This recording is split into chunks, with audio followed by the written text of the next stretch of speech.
Good morning, everyone. Greetings from World of Dental Aesthetics. This is Dr. Priyanka Yadav. Today, let's talk about cracked tooth syndrome. It is the incomplete fracture of the tooth which involves the vital tooth. It is most commonly seen in patients with large and complex restoration, like MODs. How do we diagnose? First is your history taking. Check the parafunction habits, trauma, dietary habit. Secondly, the examination. The tip of the sharp explorer is moved onto the crown surface so as to check for the catch. Third, how do we diagnose? With the help of bite test.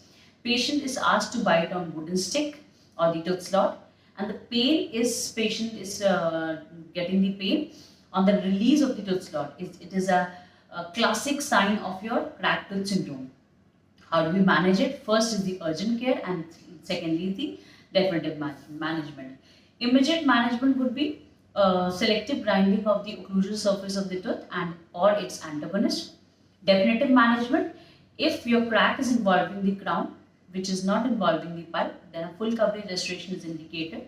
However, second treatment plan would be if your crack is involving the vital pulp and it is above the alveolar crest, then we have to go for a root canal plus a restoration.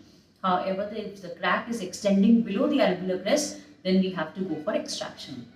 So the classic sign of a cracked tooth syndrome is we ask the patient to bite on the tooth slot, and as the patient now releases, the pain is not on the biting but on the release of the tooth slot. This is the classic sign of cracked tooth syndrome, which is very important during the diagnosis. Sometimes the crack is not visible, so there are different techniques, transillumination, there are different techniques of dyes. So as